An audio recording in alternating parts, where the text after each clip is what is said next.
रावण की मृत्यु के बाद उसकी पटरानी रानी मंदोदरी सती होना चाहती थी, लेकिन श्री राम ने उसे ऐसा करने से रोक दिया। मंदोदरी बहुत धार्मिक थी और ज्योतिष की प्रकांड विद्वान थी। आखिर क्यों इस पतिव्रता स्त्री ने देवर्षि से शादी करने का फैसला किया? रामायण के कई ऐसे पात्र हैं जिनके जीवन से जुड़ी बातें आज भी रहस्य हैं। इनमें से एक चरित्र रावण की पत्नी का है, जिसके बारे में कई रोचक तथ्य मिलते हैं। आइए जानें रावण की मृत्यु के बाद उसके जीवन के बारे में। हिंदू महाकाव्य रामायण के अनुसार लंका के राजा रावण की रानी के रूप में मंदोदरी को वर्णित किया जाता है। रामायण में उन्हें सुंदर, पवित्र और पतिव्रता स्त्री के रूप में दिखाया गया है। उन्हें रामायण काल की सबसे सुंदर पंच कन्याओं के रूप में जाना जाता है और मान्यता है कि उनके नाम से कई बाधाएं दूर होती हैं। आइए जाने रावण की मृत्यु के बाद मंदोदरी के जीवन की कुछ प्रचलित कथाओं के बारे में। दशहरा खत्म हो चुका है, देश में जगह जगह रावण दहन हो गया। युद्ध में रावण की मृत्यु के साथ ही जब राम की जीत होती है तो उस दिन ही हिंदू धर्म में जीत की इस खुशी को दशहरे त्योहार के रूप में मनाया जाता है। रावण के परिवार में दो लोग सीता के अपहरण और युद्ध के खिलाफ थे। वो थे भाई विभीषण और पटरानी मंदोदरी। दोनों बिल्कुल युद्ध नहीं चाहते थे और लगातार रावण को सीता को सम्मानपूर्वक राम को लौटा देने के पक्ष में थे, लेकिन ऐसा नहीं हुआ। लड़ाई हुई, उसमें रावण मारा गया।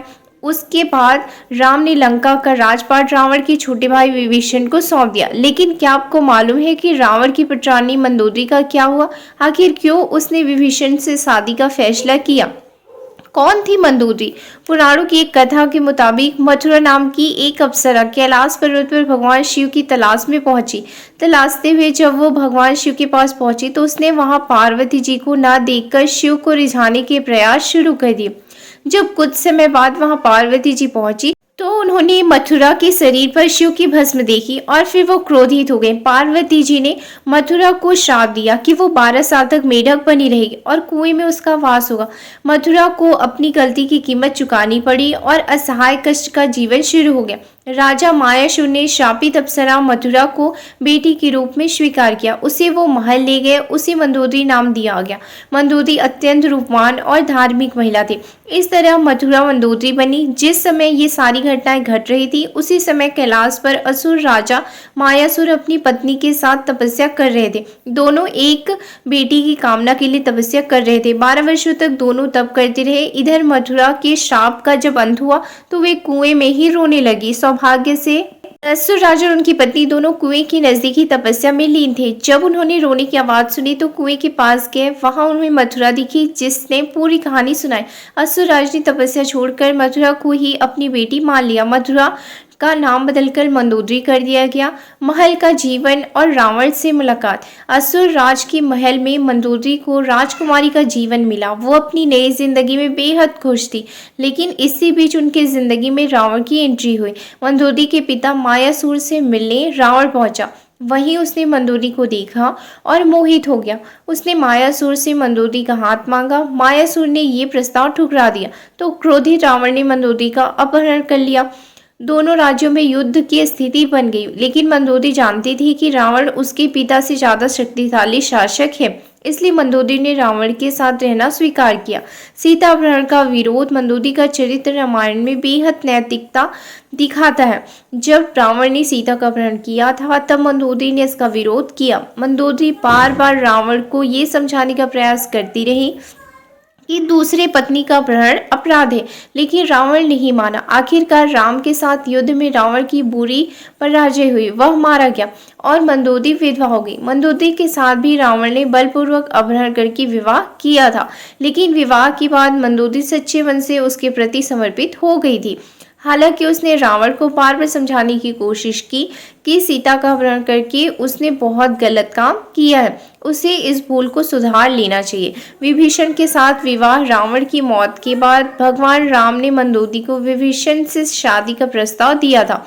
उन्होंने समझाया कि विभीषण के साथ मंदोदरी की जिंदगी बेहतर रहेगी, लेकिन मंदोदरी ने इस प्रस्ताव को अस्वीकार कर दिया। कहा जाता है कि इसके बाद एक बार भगवान राम, सीता और हनुमान जी के साथ मंदोदरी को समझाने गए, तब ज्योतिष की प्रकांड विद्वान मंदोदरी को महसूस हुआ कि धार्मिक और तार्किक तौर पर सही देवर विभीषण से विवाह करना गलत नहीं होगा। ये महसूस होने पर उसने इस प्रस्ताव को स्वीकार कर लिया। विभीषण से उसकी शादी हुई। हालांकि रावण की मृत्यु के बाद मंदोदरी के बारे में वाल्मीकि की रामायण ज्यादा कुछ नहीं कहती, लेकिन रामायण के दूसरे वर्जन में जरूर इस बारे में काफी कुछ कहा जाता है। विभीषण भी पहले शादी के लिए तैयार नहीं थे। रावण के मरने के बाद जब मंदोदरी विधवा हो जाती है, तब भगवान राम विभीषण को सलाह देते हैं कि उसे अपनी भाभी से विवाह कर लेना चाहिए। ये परंपरा उन दिनों मान्य थी, लेकिन विभीषण के पहले से कई रानियां थी और वह इसके लिए तैयार नहीं थे। ये भी कहा जाता है कि अगर विभीषण से शादी कर लेते तो उन्हें भाई की जगह लंका पर शासन का नैतिक अधिकार भी हासिल हो जाता। विवाह राजनीतिक और राजकाल से ज्यादा जुड़ा था। हालांकि ये भी कहा जाता है कि ये विवाह शारीरिक तौर पर पति पत्नी के तौर पर एक दूसरे के साथ यौन संबंधों की बजाय विशुद्ध राजकाज से जुड़ा था, क्योंकि मंदोदरी भी चाहती थी कि उसके पति के निधन के बाद लंका में स्थायित्व और समृद्धि रहे। वह भी राम से शत्रुता की बजाय मित्रता चाहती थी। रावण की मृत्यु के लिए उसने श्री राम को कभी जिम्मेदार भी नहीं ठहराया। एक वजह ये भी बताई जाती है कि रावण के निधन के बाद मंदोदरी भी उसकी चिता के साथ सती होने जा रही थी, लेकिन श्री राम ने उसे रोक लिया।